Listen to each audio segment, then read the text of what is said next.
Jeg kan vise deg noe. Jeg sitter her og slett filer.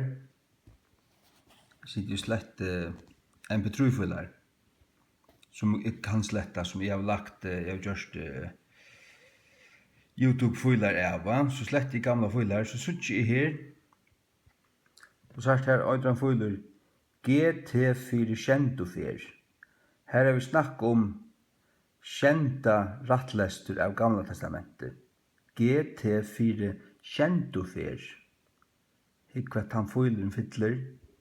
676,6 kilobyte.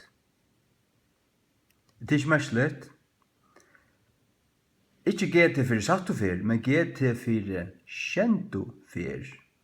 Og filen fytler 666,6 kilobyte. Hetta var kjente rattlester av Gamla testamentet. Vårt du hvordan ofta det ble rattlise av træt? Skjeiferer. Hetta er kjente rattlester. Jeg kallar det her, ikke til som jeg sitter rattlise, jeg har jo haft en rattleser av Øysene. Vi drar til for, jeg har rattlise 11 ferier, han har rattlise i Gamla testamentet 30 ferier, 14 ferier sammans.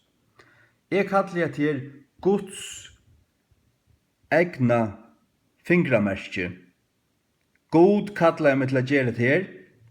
Hette Guds tal, hette Guds fingramerke. Ta i GT ble rattlise kjent og fer, ta gjør det et innslag og ta fytler 666,6.